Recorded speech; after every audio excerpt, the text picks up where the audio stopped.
Thank you and welcome to Understanding CalPERS' new actuarial policies. This webinar is to discuss our new smoothing and amortization policies. We will talk about the motivations for making some changes, the details of the changes, and how these changes will impact both the funding of the pension plans as well as the impact on employers. We will also talk a little bit about some upcoming issues that we think will impact employers. I am Alan Milligan, the Chief Actuary of CalPERS. With me today are David Lamoureux, our Deputy Chief Actuary, and Jordan Fassler, also of the Actuarial Office. David will be doing the bulk of the presentation today. And David, take it away. Thank you, Alan. Good morning, everyone. The agenda, what we want to cover today is first, we're going to talk about the review of the current methods that led to the adoption of the new methods earlier this year by our board. We're going to be spending a lot of time comparing the current methods versus the new methods, and we'll be also discussing the timing and the impact of these changes on employer rates. And as Alan mentioned, at the end, we're going to cover what else is happening at CalPERS that may be impacting employers over the next year or two. Okay. So the review of our current smoothing policies, we started a review of our smoothing policies about a year ago. And this was part of the ongoing review of all actuarial policies that we actually started almost 2 years ago at CalPERS. Back in December 2011, we did a review of our general actuarial policies. In June of 12, about a year ago, we presented to our board the review of all the risk pooling policies we have, and we made some minor changes at the time. And 12-13 has always been the time period we had set aside for a review of our amortization and smoothing policies. And one of the reasons we had scheduled it in 12-13, and I'm going to cover that a little bit later, is we knew that the Governmental Accounting Standard Board was going to release some new accounting standards, and they did so last summer. We wanted to look at these standards before reviewing our policies and potentially making changes to take that into account. And as part of our review of policies, we are also going to be doing a review next fiscal year of what we refer to as our termination policies, basically actuarial policies that apply when employers terminate their pension plan. So the review of our current policies, actuarial staff spend a lot of time, especially in the first part of 12-13. In February of this year, we did a board workshop for our board on amortization and smoothing methods. This is very informative, and if you have not seen the workshop, it was videoed, and it can be viewed on the CalPERS network on YouTube, and it is very beneficial if you want to understand more about these changes. We then went in March this year with a first reading of the proposed method, and our board in April this year at the second reading adopted new methods, and we'll talk about more in details about these methods as we go along. So the current policies in place today, or the ones that were in place before the board made a change, those were adopted back in 2005. The first part of the smoothing policies relate to the asset smoothing policy. Back in 2005, our board adopted a 15-year smoothing period for investment gains and losses. That basically meant that if, for example, in 1 year we had a $15 million gain in the investment market, only $1 million was recognized in year one, so a 15-year smoothing period. This was also what's referred to as a rolling method, which means that every year we redid a 15-year of all the gains. It was not like 15, 14, 13, so that's what it's called as rolling. And then we also had, as part of our asset smoothing policy, what is referred to as an actuarial value of asset corridor. Basically, we had parameters that said when you do smoothing, you can smooth your gains and losses only to the extent that the resulting actual value of assets is no less than 80% of your market value of assets or no more than 120% of your market value. And as we go along, we'll explain what that did to rates. So I think it's important to understand that 15-year smoothing period is a lot of smoothing. but we could only do the smoothing within that 20% corridor, and that will become important later on in the presentation. The other aspect of our current smoothing policies, which was first the amortization policy. So that deals with, so the first part, the asset smoothing, dealt with how much of an investment gain or loss, for example, we recognize in 1 year. Once you recognize that amount, so in my example before, the $15 million gain, our asset smoothing said recognize $1 million in the first year. Then the next step was that $1 million, over how many years do you amortize it? Current policy in place, 30-year amortization. And again, this is key here, is this was a 30-year rolling amortization, which meant that every year we redid a 30-year amortization of the remaining balance. The other aspect that our board adopted back in 2005 is we've had, since 2005, a minimum contribution rate. So anytime a plan had a surplus, our policy has been, and it still is, to amortize that surplus over a 30-year period. So what do we like about our current methods, the methods that have been in place since 2005? They were designed to keep the rates stable, and they did exactly that in most years. However, here's what we don't like about them. First, the asset corridor we use leads to more volatility in some extreme events, and I'll cover that next. There's also the fact that another aspect we don't like about our current methods is because of the 15-year smoothing and the 30-year amortization, it provides a very slow progress towards full funding. There's also a transparency issue, and the new accounting requirements threw another wrinkle into the equation. So let me talk first about the first issue, the asset corridor. As I mentioned before, the actual value of assets must stay within 20% of the market value of assets. This is what our current policy says. This results in high volatility in extreme markets. Like in 2008-09, when CalPERS experienced a negative 24% investment return. Because of our corridor, it would have triggered large increases in rate in a single year. And what does that lead, usually? A tendency to change method when the corridor applies, which is exactly what took place in 2008-09. And from a risk perspective, this actually may understate the risk. When we looked at our smoothing methods back in 2005, when we made our recommendation to the board, we went to 15-year smoothing only because we also agreed to use a corridor. We did look at the time what would be the impact of using 15-year smoothing with no corridor, and the risk was too high.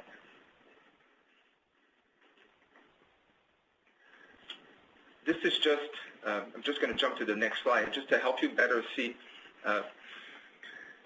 the impact of a corridor. So this is just, we took a simple public agency miscellaneous plan, and this is a projection.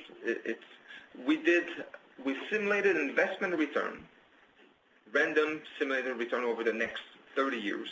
And as you can see here by the two, we've circled in red the two areas where in our simulation, twice we had some poor investment return, like an extreme event similar to what we had in 2008-09. And as you can see, when these events kicked in, because of the corridor, it results in fairly large increases in rate. In this example here, around year 9 or 10, you see a 9% increase, 9% of payroll increase in rate in a single year.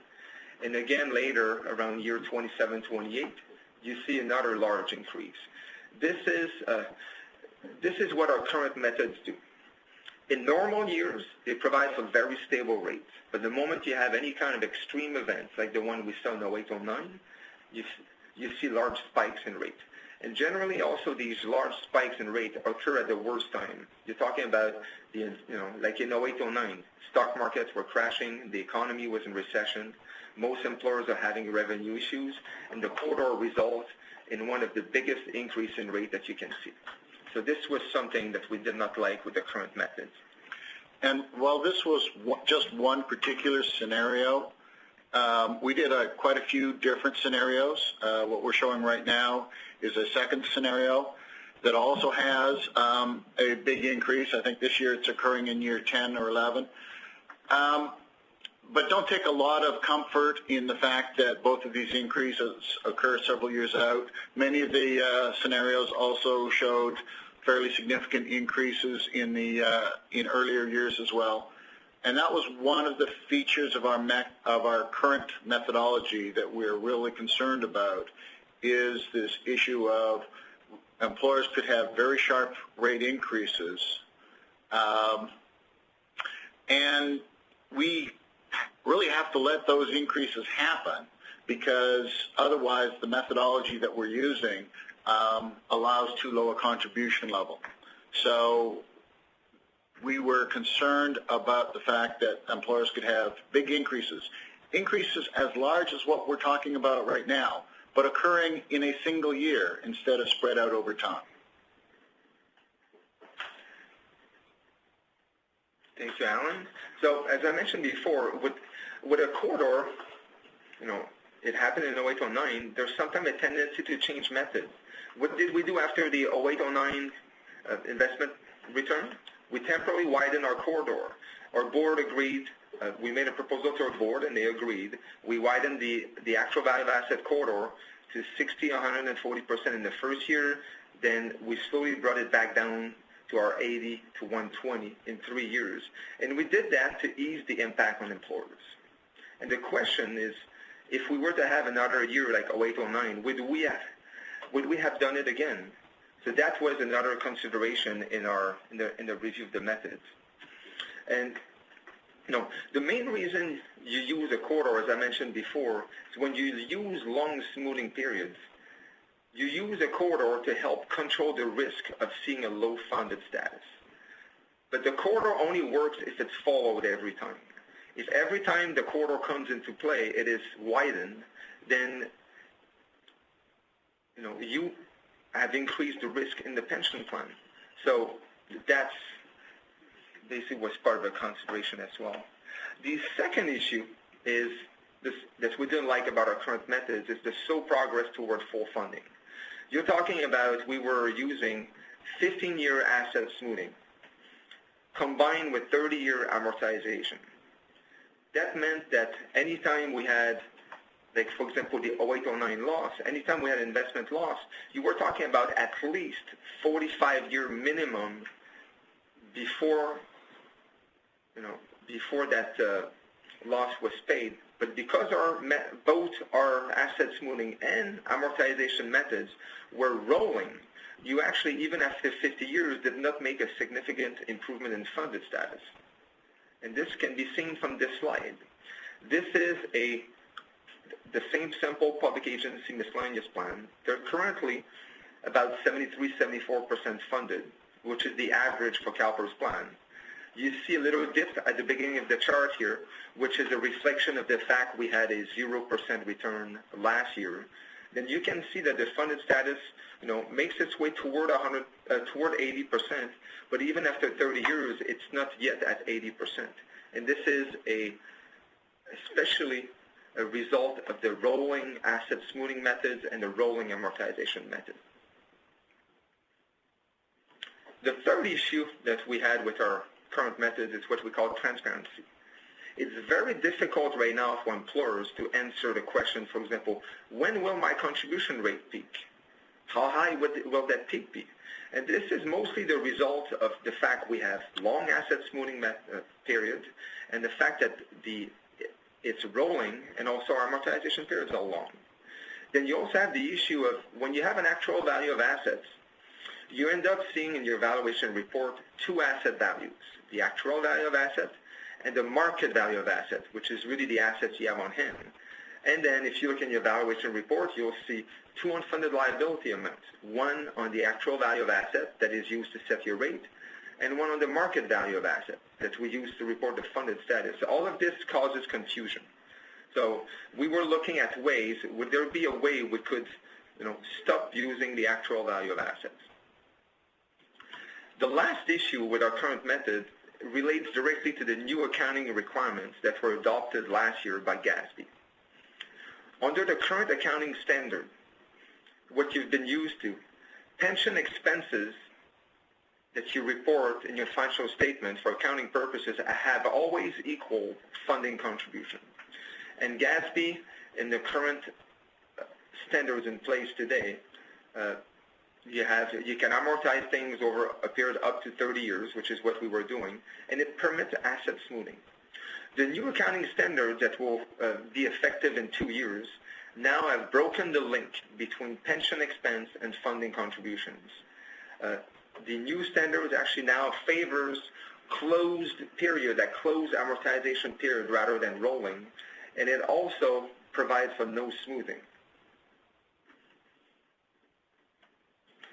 And GASB now will require, in situations where unfunded liabilities are not funded quickly enough, which was the case with us because of our rolling amortization period, it would have required a separate calculation of actuarial liabilities, which would have required employer to disclose potentially a liability that's different in their financial statement than it is in their pension plan.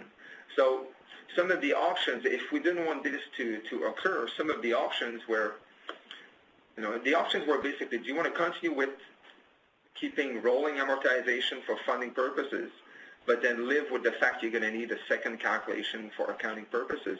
Or should we just change our amortization periods to fixed period and avoid this?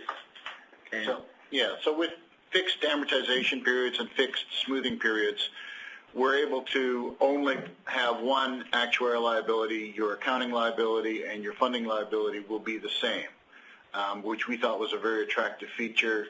It's going to lead to a lot less confusion. And so while that was not a major driver of the changes that we proposed, it's certainly a beneficial side effect. Correct. Thanks. So some of the options that we looked at to address some of the issues, the first one was we started to look at new methods that would not use a corridor. We started to look at shorter and fixed smoothing periods, also started to look at using fixed amortization periods, and we also started to look at a new concept referred as direct rate smoothing, where you would smooth the contribution rate directly instead of using asset smoothing. So asset smoothing is what we've been doing at CalPERS for years. By itself, it's a form of indirect rate smoothing. You create an actual value of asset, which is much smoother than the market value of assets, and you use that actual value of asset to set employer contribution rate, and it results in much smoother employer contribution rate. But in reality, does the actual value of asset mean anything? It is in your report. It's solely a value that's calculated to keep the contribution rate stable. So we start to ask ourselves, why not smooth the employer contribution rate directly and use the market value of asset in the process? So direct rate smoothing is basically, if you look at today, your contribution rate is A. The actuaries will do the valuation. You calculate the contribution rate that's needed to fund the plan using the market value of asset. And then you ask yourself, okay, I need to go from A to B. For example, I need to go from 10% of payroll to 15% of payroll. And you need to ask yourself, okay, over how many years do we think it's reasonable to get there? And so let's say you pick 5 years, you would go from 10 to 11% to 12 to 13 to 14 to 15. So that's what we call direct rate smoothing, is basically using the market value of assets. You calculate how much do I need to put in the plan in order to be fully funded over, let's say, a 30-year period, and you get there over that, what we refer to as the ramping period. So we went to the board in March. We had our first reading, and the agenda item, which all of the agenda items are available on our CalPERS website, 5 methods were presented to the board. We had our current method as an option. We had 2 new methods using asset smoothing, and we had 2 new methods using direct rate smoothing. Method 5 was recommended by staff. We recommended to our board method 5. Our board did approve that method as a first reading, and in March, they asked us to look at some phase-in options. The method 5 that our board approved at the first reading was a direct rate smoothing method that basically has a 30-year amortization of gains and losses with a 5-year ramp-up, ramp-down. Basically, what that means is that going forward under this, anytime you have either a gain or a loss, employers will be asked to pay for this over a 30-year period, but the rate will be phased in over the first 5 years, and at the end it will phase down. So let's say an event occurs that requires a 2% of payroll increase in rate. What's going to happen is in year 1, the rate will go up by 0.4% of pay. Then in year 2, that rate will be 0.8, then 1.2, 1.6. Then it's going to stay at 2% for an extended period of time, and it's going to ramp down back to 0 over 5 years. So that's what how the direct rate smoothing works. If you look at, if you were to try to achieve, this is very similar had we decided to use asset smoothing to achieve something similar. It would have been very similar to go to using no actual value of asset or corridor and have 5-year asset smoothing and 25-year amortization. So if you're asking yourself, how does it compare with our old methods? Our old methods were basically 15-year asset smoothing with 30-year amortization. This new direct rate smoothing behaves very similarly to going down from 15 to 5-year asset smoothing and from 30 to 25-year amortization. So what do we like about this 5-year direct rate smoothing that we recommended to the board? Because by itself, there's no actual value of asset and no actual value of asset corridor, there will be less volatility in extreme years. There will be faster improvement in funded status. We now have fixed amortization periods. Technically now, if all of our assumptions were met from now on, in 30 years we would be 100% funded. There will be more transparency about future contribution requirements. It will be now easier for employers to see when their employer rate will peak. We will, as you know, in your evaluation report, we start to include 2 years ago a 5-year projection of where employer contribution rates are going.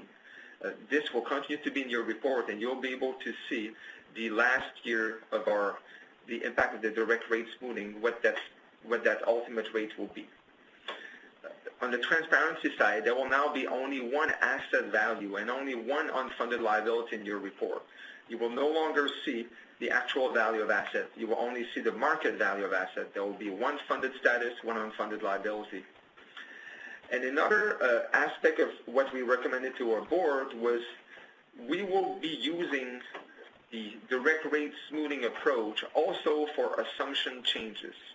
If you recall, last year our board adopted a lowering of our discount rate assumption from 7.75% to 7.5%. We have a policy to amortize these assumption changes over a 20-year period. It's still going to be a 20-year amortization, but it's going to be with a 5-year direct rate smoothing. So the rates will be phased in over the first 5 years. So the impact of assumption changes will be much less in year 1. It will be phased in over a 5-year period. The one thing we don't like about these new methods is it is going to result in more volatility in rates in normal years. And this was a trade-off. Our old method resulted in less volatility in normal years, but much higher volatility in extreme years. This new approach will result in slightly more volatility in normal years, but much less volatility in extreme years. And we believe it's a better trade-off. So in April, we brought back to our board as a second reading again a recommendation to adopt method 5, and 2 alternatives were placed in front of our board, whether or not we could phase the initial impact by having either a 7-year direct rate smoothing or a 10-year direct rate smoothing for the first year only. Our board adopted method 5, the 5-year direct rate smoothing, and did not adopt any of the alternatives. I should point out that the board meetings are recorded and you can view them on our website, although that was, I think, a 19-minute discussion. So make sure if you want to watch that agenda item on the web, make sure you have sufficient time.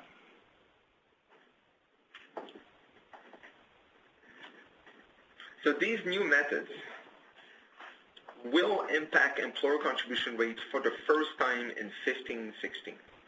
So this year, in the fall, you will be receiving your June 30th, 2012 valuation that sets the 14-15 contribution rate. That valuation is still going to be using our current methods. So this is the last valuation where you will see an actual value of asset in your report. These new methods will result, as I'm going to show later, some higher contributions short term. But the other thing to keep in mind is it's also going to lower contribution long term and result, if you're going to look long term, it's going to result in savings to employers. And it's also going to result in better funded status long term. And I'll show you all of this as I go along. So this is just a way for you to see how does our direct rate smoothing works. If you look at the red line on this chart, this is basically, and so we have two lines on this chart here. The blue line is if we were to have an event today, for example, that causes a loss, our current method will be to amortize this over a rolling 30-year period. So let's say that in year one, that resulted in a 1.2% of payroll increase in rate. Basically, the blue line shows what we would do every year over the next 50 years. Every year we would redo a rolling, a 30-year amortization of the remaining balance. So you can see that you would be, even after 50 years, you would still be paying toward that loss. Our new method would basically, give you a lower rate, in this case about 0.25%. It will give you a lower rate in year one. It will take 5 years for you to reach the peak rate. And in the last 4 or 5 years, you would go down back to zero so that after 30 years, it's fully paid. And another important thing to consider, if you look at that loss from a dollar perspective,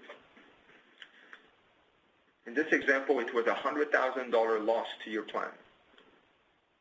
Under our current rolling method, because it's a 30-year rolling amortization, and the other thing to remember is to keep into consideration is our 30-year amortization, because it's done as a level percentage of payroll, it currently results in a payment that's about 6% of the balance.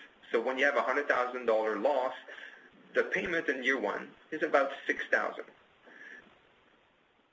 Our discount rate assumption is 7.5. That means that the payment is less than the interest on the amount. So what happens in this example is in 50 years, even though you've been paying toward that loss for 50 years, the balance has grown from 100,000 to slightly over 180,000. Under the new method, as you can see from the red bar, that amount eventually gets paid in year 30. So these extra contributions that are collected make sure that the balance actually gets paid. Now let's look at a real-life plan. So we selected a simple miscellaneous plan, and we also selected a safety one that I'll show you after.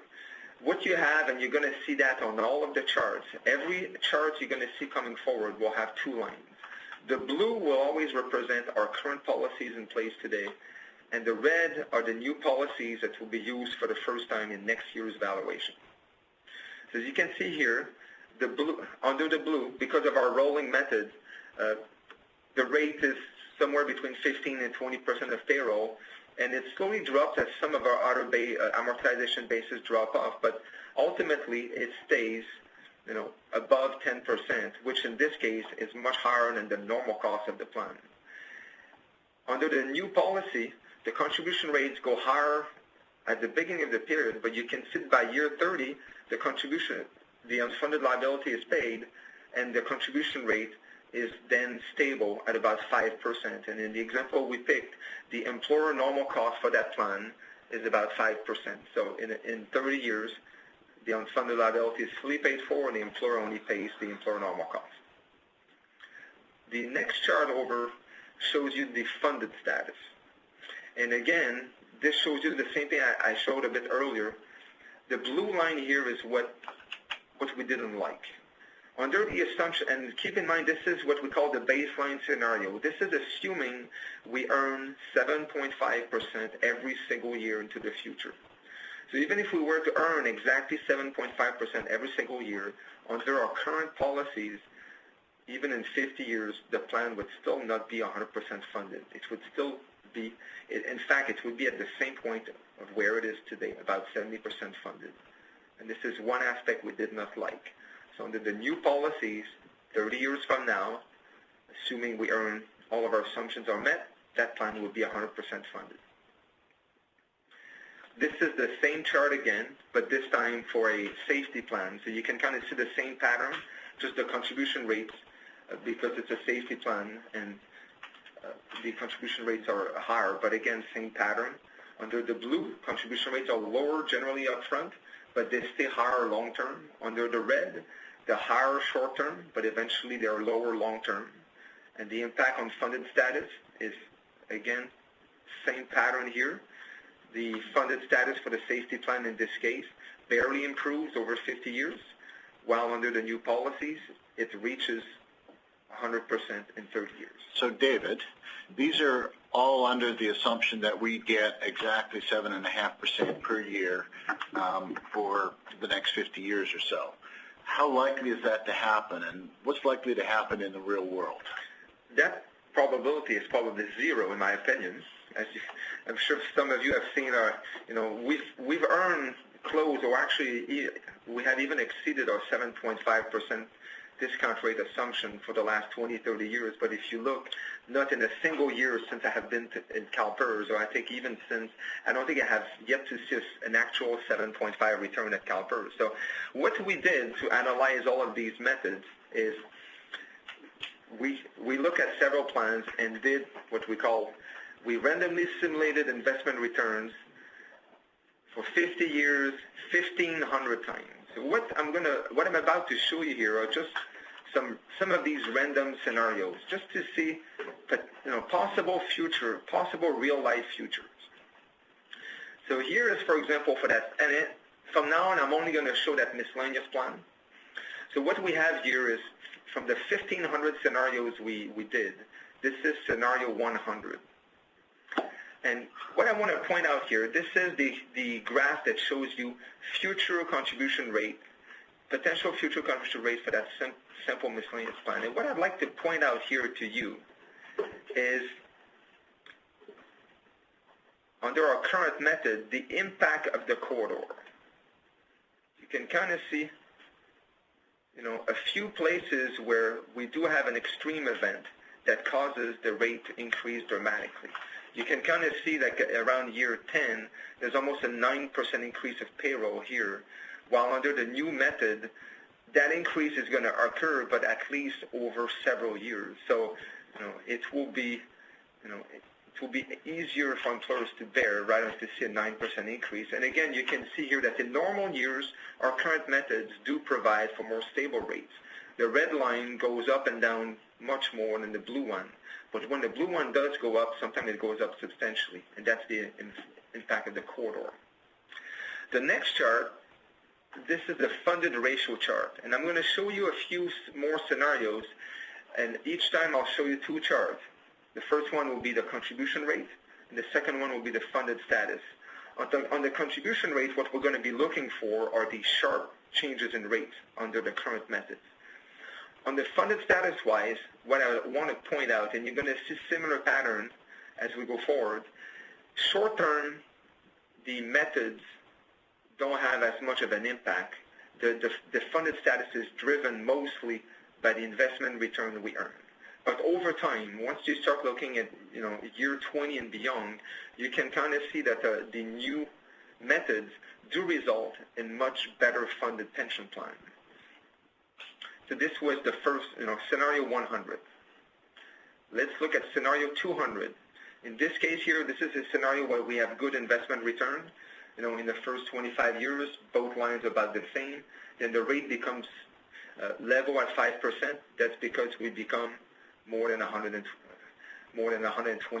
funded at that point. This is scenario 300. This is another one where we have very good returns, where basically we don't have even to worry about which method we use. Scenario 400. Again, you can kind of see a few places here where the current methods result in higher increase, like sudden increases in rates, where under the new policies, you eventually get to these levels for over a slightly longer period of time because of the direct rate smoothing you will use. And again, if you look at the funded status, same thing again. First 15, 20 years, the funded status tends to be influenced mostly by the investment return. But starting in year 20 and above, the red line under the current policies, again, results in much better funded pension plan. And the last scenario we'll look at, same thing.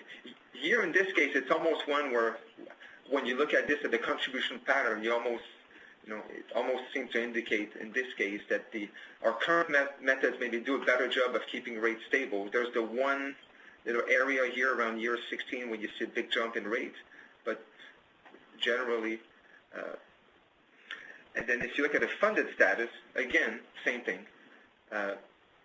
The plans tend to be better funded again, year 50 in the last years under the new policies the board adopted.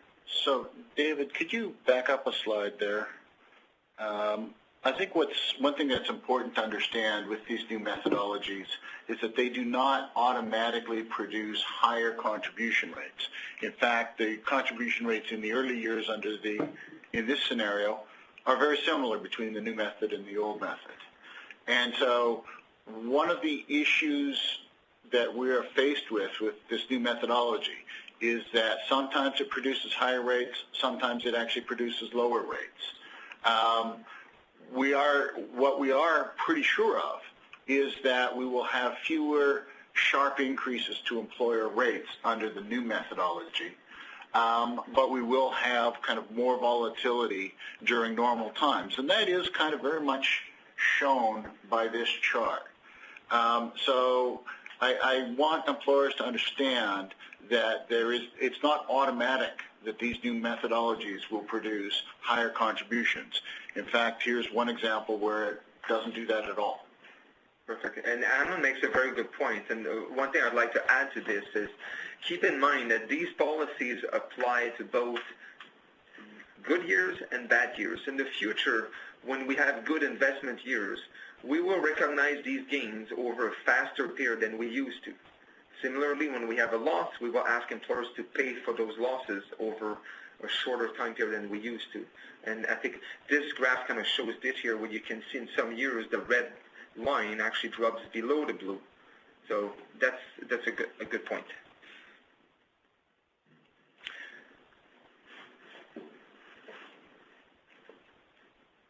Other things that we looked at when we were comparing the policies is we look at different risk measures to try to help us compare some of these methods. One of the risk measures that we looked at was what is the probability of seeing a low funded status? And for this exercise, in this example here, we looked at what is the probability of a plan to drop below 50% funded at any point over the next 30 years. As you can see in this case, the probabilities, and in our opinion, are high in both cases. You're talking about, for that simple miscellaneous plan, we looked at a 50% chance that that plan is going to drop below 50% funded at some point over the next 30 years. And that probability dropped to only about 45% with the new policies. And this is a direct relation of the fact that today most plans are about 70% funded. If we were to have, over the next 2-3 years, another year like we had in 08-09, funded status would drop and quickly approach 50% funded. And you can see the same pattern here for the simple safety plan that we looked at. So this was the first risk measure that we look at in evaluating our new policies. The new policies did reduce that probability, but probably not as much as we would like. But this is, it's hard. With the way we invest the assets today, with the risk we have in our investments, and where we are funded status-wise, it's almost impossible to avoid seeing these higher probabilities of falling below 50% funded at some point. The next one we looked at is what is the probability of seeing a high employer rate? And for this purpose here, we use 30% of payroll for miscellaneous plans and 50% of payroll for safety plans. And again, this one here is where you can see that, especially short term, under our current policies, you have lower probabilities of seeing these higher contribution rates. So our new policies have in fact increased the risk of seeing high employer contribution rate. And this is mostly a reflection of the fact that where we are today, that we are 30% funded, and that we are now going to be increasing contributions short term more to try to get back to 100% funded quicker. The one place where the new policies did impact quite a lot was the other risk measure that we looked at was what is the probability of seeing a single increase, a very large single increase in employer rate in a single year. For this purpose, we looked at the probability of seeing an increase of more than 5% of payroll in a single year. Because of the corridor that we use with our current policy, that probability was quite high. For the simple miscellaneous plan, it was 47%. For the safety plan, 79%. The new policies, because they do not use a corridor, you can see for the miscellaneous plan, it has dropped that probability to almost zero, down to 4%. For the safety plan, it was dropped almost by half, but it is still higher. And I just want everyone to remember, safety plan always tend to be subject to higher volatility, and I'll cover that a little bit later when I'll talk about what we refer to as the asset volatility ratio. Generally, the volatility in employer rate is directly related to the amount of assets you have in your plan compared to the payroll of the active employees in the plan. Safety employees tend to have more generous benefits than miscellaneous employees, and they also tend to retire at a younger age than miscellaneous employees. That leads to a higher amount of asset that's needed to fund these benefits. And by itself, by design, safety plans will always need more assets per active employees to fund the benefits and will always be subject to more volatility in rates. So that's the reason why here you see these higher probabilities for safety plans.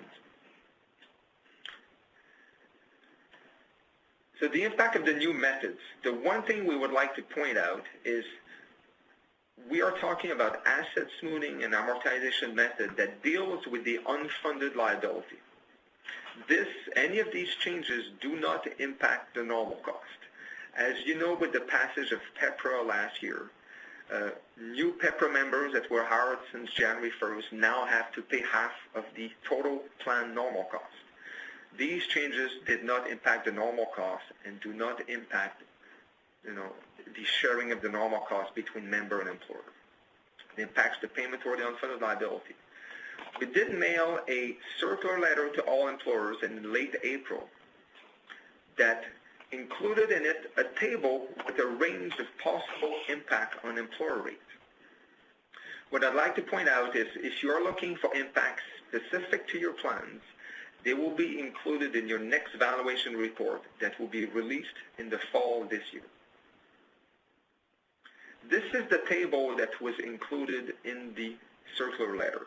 If today you are trying to estimate what will be the impact to me, the table we had in our circular letter referred to the AVR, the Asset Volatility Ratio. And we provided the table with plans with a 4, 6, 8, 10, and 15. First, what I'd like to mention is most miscellaneous plans we have today are probably somewhere around what you see in the AVR of 4, and most safety plans are between the 6 and 8. If you are, I'll show you later, I'll just jump back to the next slide and I'll come back to this. If you're trying to find out where can you see your own AVR, your asset volatility ratio for your plan, or if you participate in a risk pool, what it is for the pool, you need to look at your valuation report from last year. If you do not participate in a risk pool, so if you are what we call a non-pooled plan, you want to look in Appendix D. You will see a table. It's a little bit hard to see on the right side, but you'll see a table that will show you asset volatility ratio, and you'll see what your number is. If you're a pool plan, you need to look in Appendix E of the Section 2 report. That's where you will see it. And those reports are available on the CalPERS website, correct? Yes, they are. We started to put all of our reports on the website, starting with the 2010 valuation. So right now, you can see the 2010 and 2011 reports for all employers on our website. So we had a question about what should an employer expect if they have an AVR, asset volatility ratio, between, say, for example, 4 and 6. How would they do that? Should they just round to the nearest number, or should they choose a number somewhere in between? The easiest, if you're somewhere in between, you can just interpolate and use a number in between. I'll also explain to you how to use this table. If you're currently, let's say you have an asset volatility ratio of 4, and your rate is currently 15% of payroll to CalPERS to fund your retirement benefits. What this table is saying is that in 15-16, that rate is going to go up by as a result of the change, it's going to go up by 1.1% of payroll. Then it's going to go up to 2.2% of pay, then 3.3, 4.4, and eventually it will be 5.5% more. So if you're paying 15%, it will go up to 20.5% in 2019, 2020. I'd like also to just make a comment. Shortly after we released our agenda item, there was someone that posted on the internet that contribution rates will go up by 30 to 50%. And I think some newspaper picked up the story, and I think some employers, or maybe it was misunderstood, we had some employers calling us, is my rate really going up to 50% of payroll? What I want you to see here is, like in the example I gave you, if your rate is currently 15% of pay, and you have an AVR of 4, it's going up to about 20%. So you're talking about a 5.5% increase of payroll, which is relative increase. It's probably about 30%, not 30% of payroll. So if you're trying to see what the increase will be for you, look what your AVR is. If it's an AVR of 5, like Alan asked, maybe pick. In here we showed an ultimate increase of 5.5 if you're a 4, an ultimate increase of 8.5 if you're a 6. It will come in around 7 if you're a 5. So you can use that table if you want to estimate it. But again, actual numbers for your plan will be provided to you in your report in the fall. So I think it's also important to note, David, that these are the increases above your 2014-15 rate. They are, and that your rates would have increased anyway. So this is not the additional increase due to the method change. This is the total increase you should expect to see over that 5-year period. Some of it would have happened anyway as a result of the 2008 asset loss. Good point. Thank you, Alan. So this basically, this is the part of the presentation where we wanted to talk about the change in asset smoothing and amortization that took place in April. Now I'm going to switch gear a little, and we're going to be talking about what else is happening at CalPERS that may be impacting employers, may be impacting you over the next year or two. The first one is our asset allocation and discount rate. Our board reviews its asset allocation every 3 years. The last time this was done was in the fall of 2010. So this year, there is an asset liability workshop that is scheduled for November 2013, where our board will be looking at the current asset allocation and whether or not it should make changes, whether or not it should keep investing the way we are today, go more conservative. The plan right now is for a final asset allocation decision to be made by our board in December. Why this is important is the implications for this are, depending what happens with our asset allocation, are potential changes to our discount rate assumption. And with respect to our discount rate, some of the, I'm sure you've all heard, is, there's a lot, sometimes you hear in the press saying, CalPERS, you're expecting 7.5%. you hear a lot of folks out there trying, maybe you should be assuming something less. So as part of the process, we'll be looking is our expected return too high? There's also the issue of, should we be using the expected return to discount liability? Should we include a margin? So all of these discussions will take place over the next few months as we look at the asset allocation. And I'll provide you more information on key dates after that. The other thing that's happening is by law, we have to review our demographic assumptions every 4 years. If we do that through a process, it's called an experience study. And work is currently underway. Basically, what we do in an experience study is we look at, when do our members retire? How long do they live? The purpose of an experience study is to see if the behavior of a membership is in line with what we assume in our valuation report. In our valuation report, when you hire an employee today, let's say you hire someone at age 25, in the actual valuation process, we have to make assumptions about every possible behavior for that employee. How likely is it that an employee is going to terminate employment? How likely it is for that employee to go out on disability? What is the likelihood that they may actually die before they retire? What age do we expect them to retire? And then once they retire, how long do we expect them to receive a benefit? We will be looking at all of these assumptions. And the one that concerns us the most right now is with respect to mortality improvement. We know that members are living longer. It's great for all of us as individuals that we are now, better quality of life. Everyone can live longer. But from the perspective of a funding pension benefits, even just increasing life expectancy, how long members live by just 1 year, can have a significant impact on what is needed to fund pension benefits. So we will be looking at this closely. If we do make changes to the mortality improvement and our life expectancies, it is going to result in higher contribution requirements. We expect to have an October board workshop that will be open to the public, and I believe also, I'm not sure if it will be a live webcast, but if not, I know it will be a live webcast, so you will be able to listen. We will have an October board workshop on the topic of mortality improvement. So our staff is in the process of gathering information. We're working on the experience study, and in October we'll be presenting some preliminary results to our board with respect to mortality improvements. Now, the key dates I wanted to mention with respect to both the asset allocation and the discount rate and the review of our demographic assumptions are, first, you've got in June of this year. When you look at the asset allocation review that our board is doing, it's a process that takes almost more than a year at CalPERS. One of the first key dates is next month in June at the investment committee meeting. Our board will be asked to adopt what we call capital market assumptions.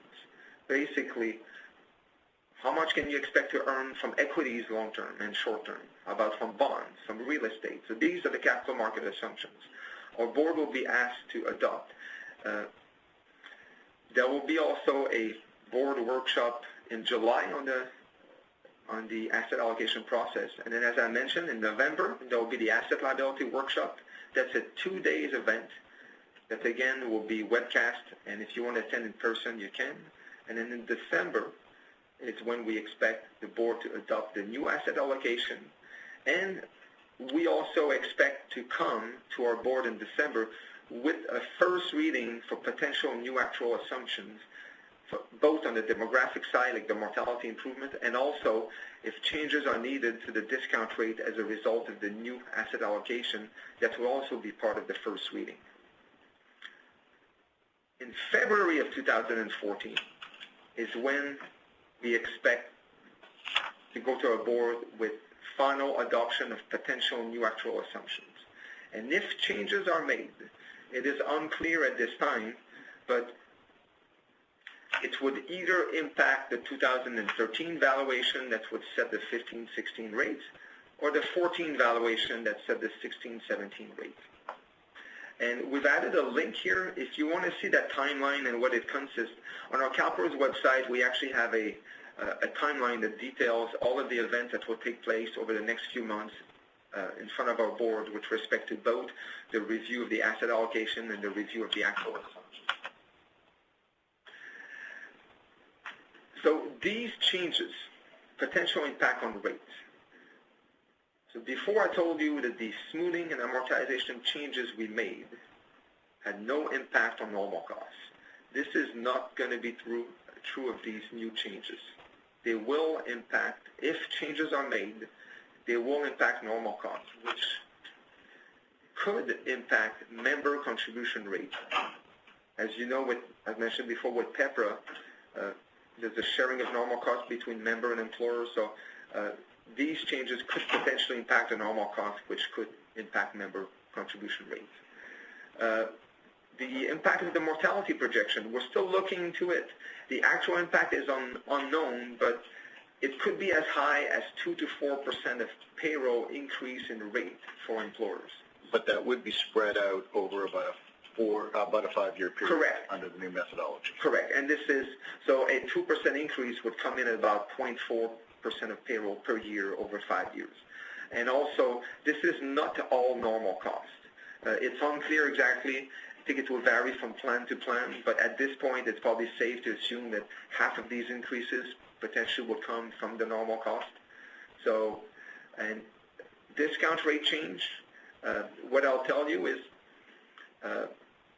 in your valuation report starting last year, we included the impact of a 1% change in discount rate on employer rates. So if, as a result of the asset allocation, the discount rate were to be lowered by, let's say, 0.25%, you can estimate the impact by looking at your report by taking 1/4 of the change in rate that was shown by changing the discount rate by a full 1%.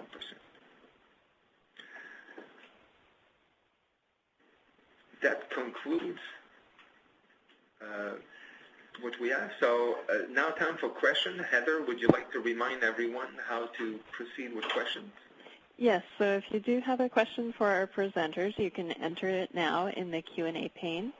Just click on Q&A, then type in your question and click Ask. So now I'll turn it back over to Alan and David to address the questions. Thank you, Heather. We do have quite a few questions, and I see more coming in as we go. So if we don't get to all of the questions, we will have a document on the website responding to the questions. I think we're going to have, it'll be attached to this webinar presentation somehow. So you will be able to get that. I guess the first question I'd kind of like to address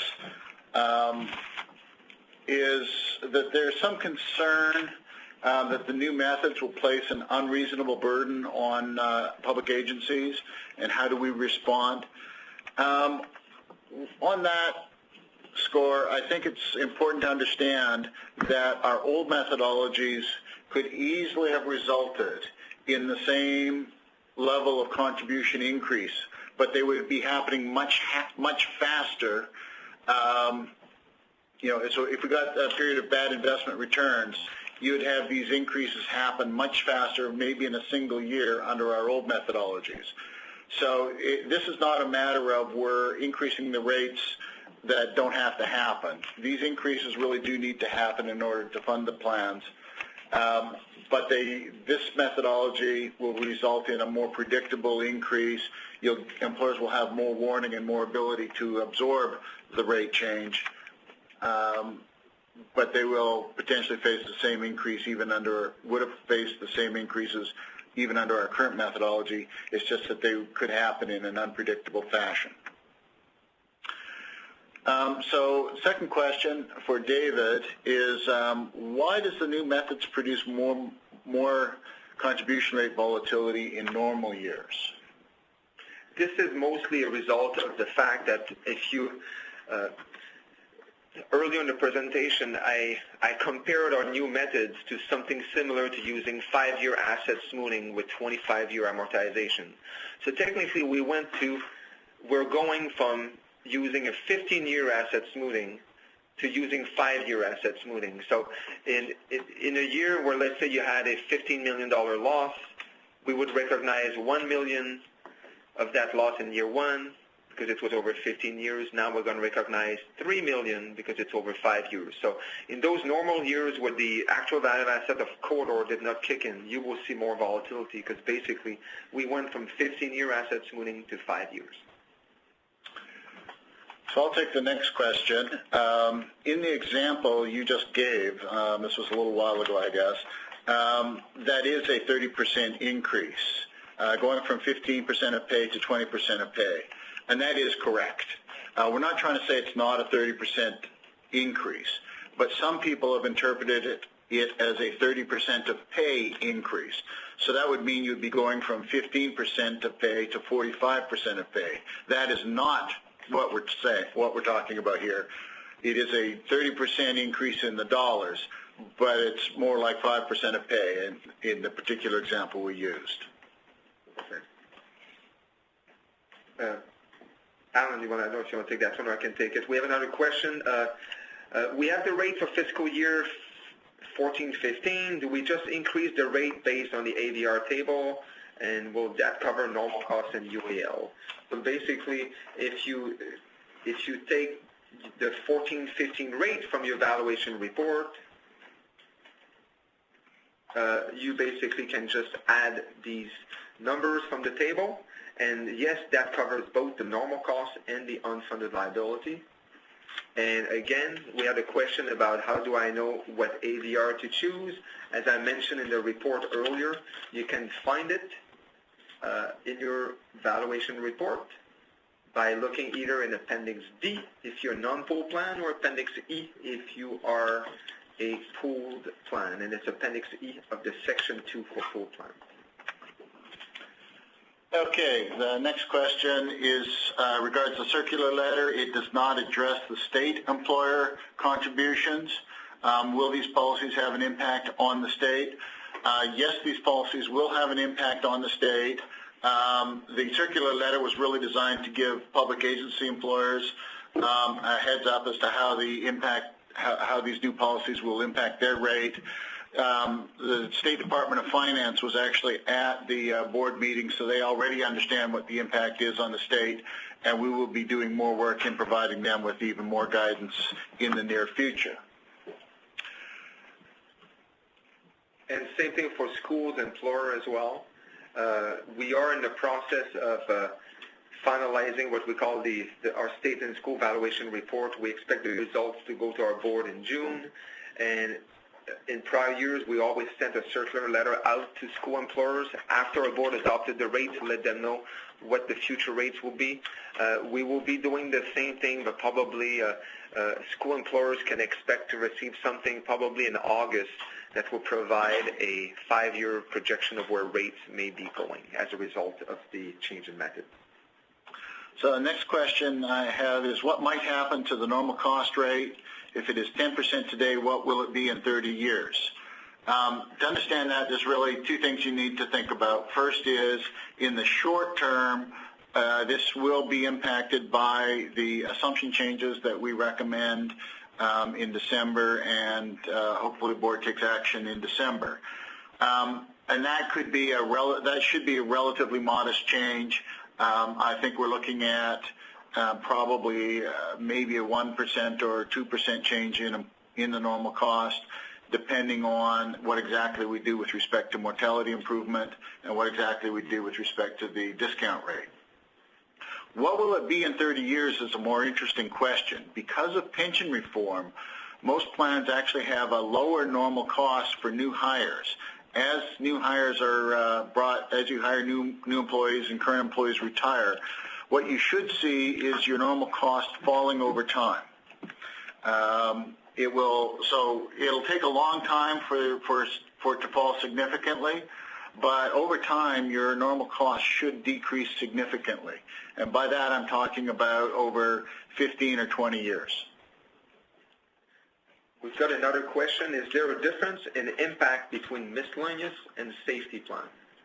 And yes, if you refer back to to the table that was in the circular letter with the different asset volatility ratios.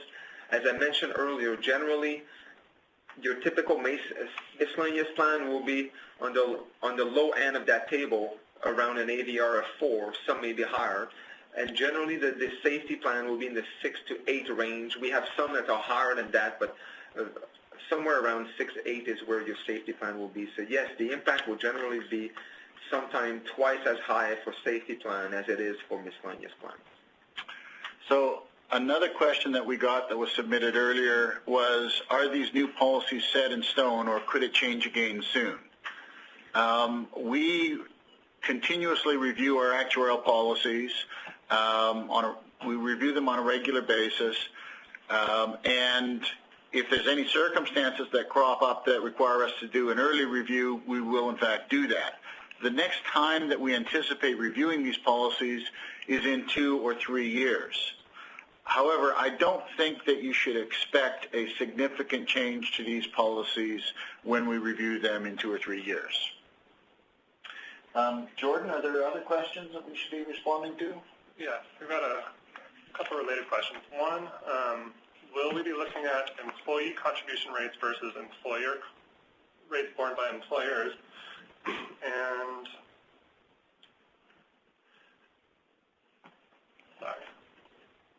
also they are wondering, so will these policies, they're clarifying that these policies will not impact employee contributions rate? Correct. The actuarial policy changes that were adopted will not impact the normal cost, and hence they will not impact member contributions.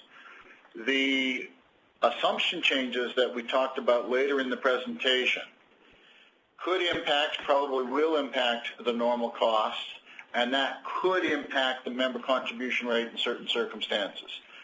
Certainly for, actually it's more likely that they won't than that they will, but it could impact member contributions. Then another question regarding the AVR, they're still not clear. So for example, if their current rate is 15% and the AVR is 4, then the 15-16 rate would be 16.1, is that correct? Correct. And then it will be 17.2 in 16-17, then 18.3 17-18, then 19.4 in 18-19, and 20.5 in 19-20. As a pool plan, is there any way to pay down the unfunded liability that is specific to our agency? It is possible for employers to make contributions to pay off their side fund. At the present time, you really can't pay off your share of the pool's unfunded liability. To do that would actually just be essentially giving the vast bulk of what your contribution to the other employers in the pool. We are looking at making some potential changes to risk pooling as a result of really the pension reform. We may have to make some changes to risk pooling as a result of the pension reform that was passed last year. And this is one area where I think we would like to do something a little bit better for employers. Do the actuarial assumptions include the impacts of PEPRA?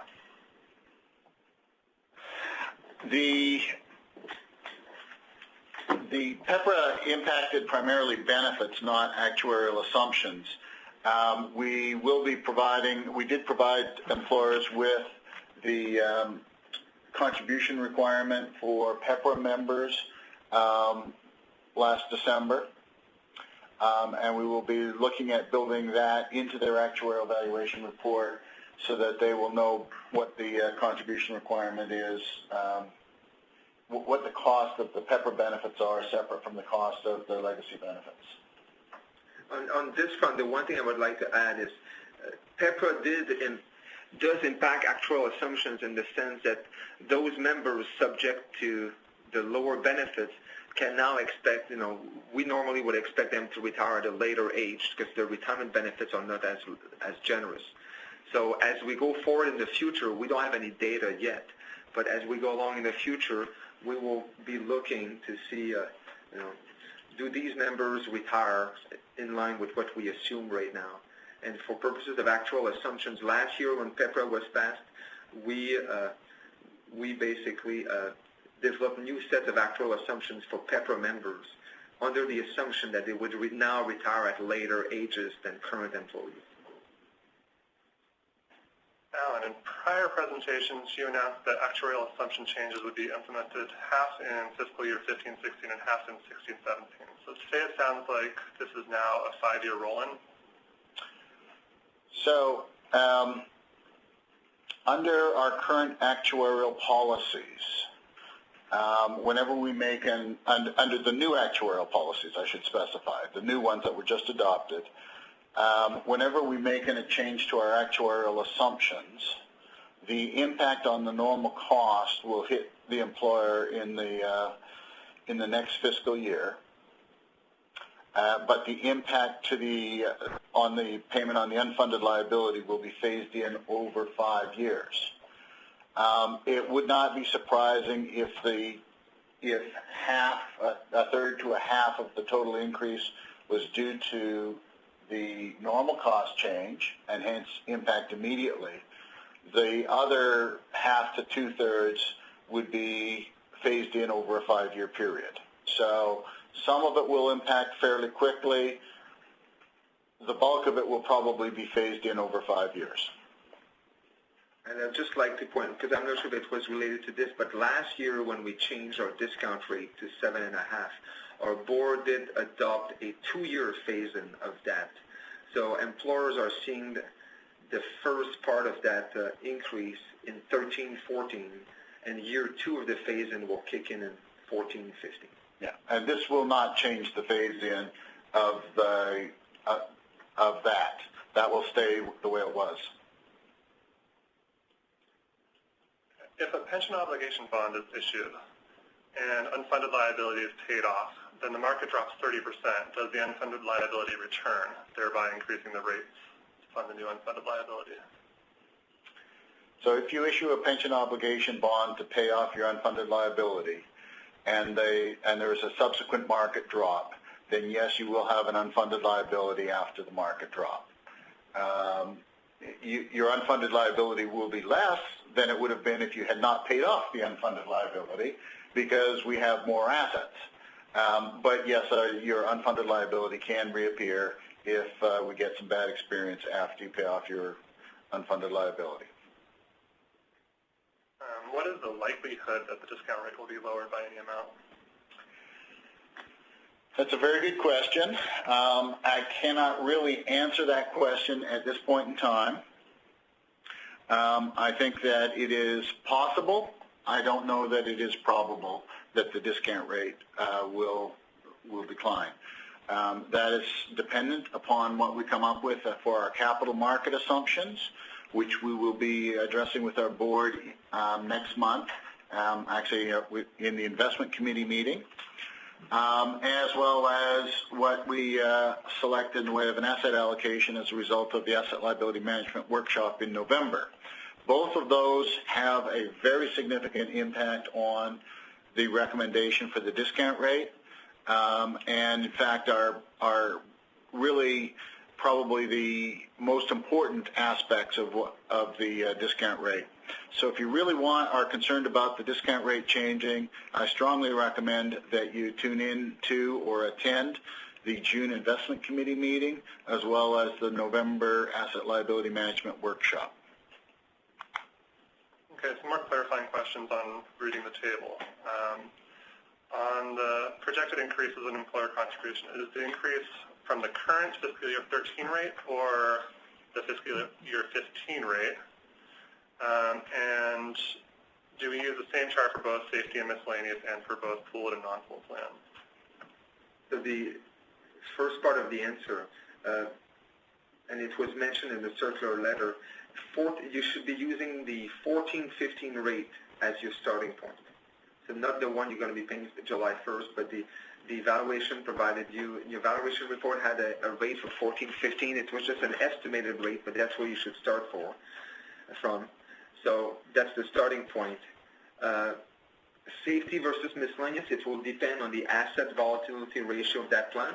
As I mentioned again, you can find it either in Appendix D if you're non-pool plan or Appendix E if you are part of a pool. And when you're part of a pool, what matters is the asset volatility ratio of the pool itself. So, and again, you can find this in Appendix E of Section 2 for the pool plans. Okay, another question asking to clarify. So this will not change our 13-14 rate, correct? That is correct. Do we know what the asset volatility ratio for members under PEPRA 2 at 62 is? This one is very easy. It is 0. We have no assets currently. Because basically, this is mostly related to how do we pay off the unfunded liability that was created as a result of the negative 24% return in 08-09. So any assets we have received since then, so for new PEPRA members, we created that new 2 at 62 pool in January. We've received assets. The only assets we have in that pool are the contributions we've received since January 1st. So it's solely related to, basically, it's mostly a reflection of the 08-09 loss that we're still trying to make our way out of. I think it is important to state, though, that we do expect that, in general, the asset volatility ratio of the new benefits, the new PEPRA benefits, will be lower than the asset volatility ratio of the current plans, because the lower benefit formula means that we will accumulate less assets relative to employers' payroll, which is what the asset volatility ratio is. So in the future, we do expect to see lower asset volatility ratios, although I think that they will be modestly lower rather than dramatically lower. Which over time, this will translate in less volatility in rates because the benefits for PEPRA members are lower.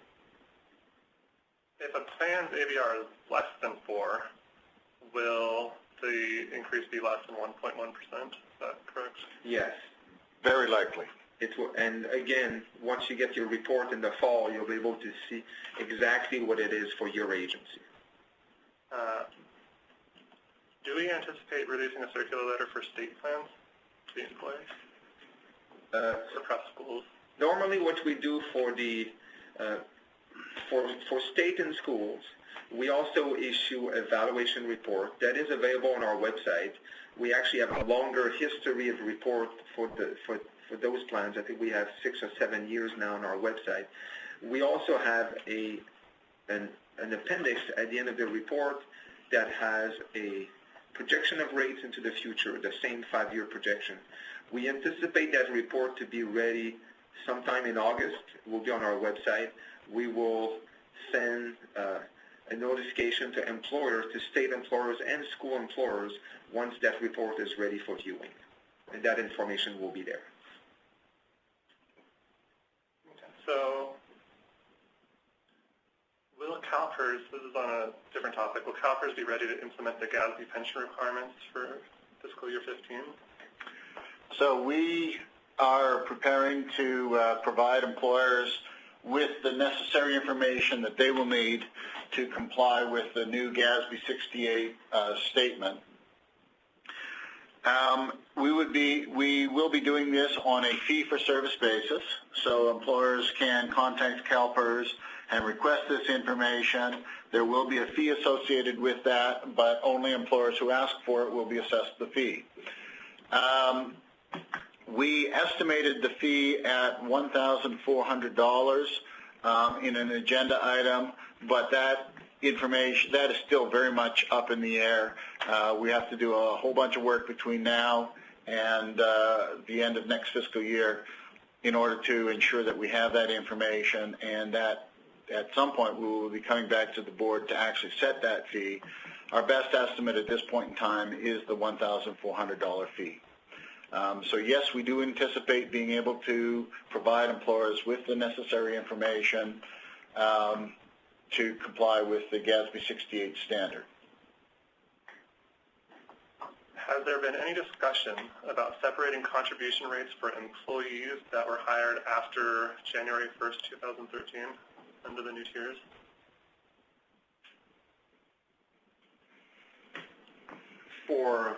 the only place it has happened is for plans that participate in a risk pool. Currently, we have a separate risk pool for the 2% at 62 formula, and then we have one risk pool for the 3 new safety PEPR formula, but that's the only place where we currently set different rates for PEPR members. Okay.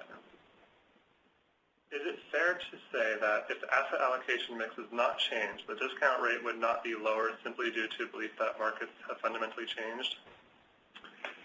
So our assumption about what the markets will return are what we call capital market assumptions, and those will be set by the board at its June investment committee meeting. And to the extent that we are expecting lower returns from different asset classes, it is possible the discount rate could be lowered even if there is no change in the asset allocation. To the extent that our assumptions about the capital markets are similar to what they were the last time we went through this exercise, then if there is no asset allocation change, it becomes much less likely that there would be a change in the discount rate. So the capital market assumptions are a very important input into the discussion about discount rates. Very important. Will the fee for service for the GASB reporting requirement be per plan or per organization? At this point, it is our intention to charge it per plan, not per organization. So I think that's it for the questions. Thank you for taking part in this webinar on understanding CalPERS' new actuarial policies. We hope you found it to be time well spent.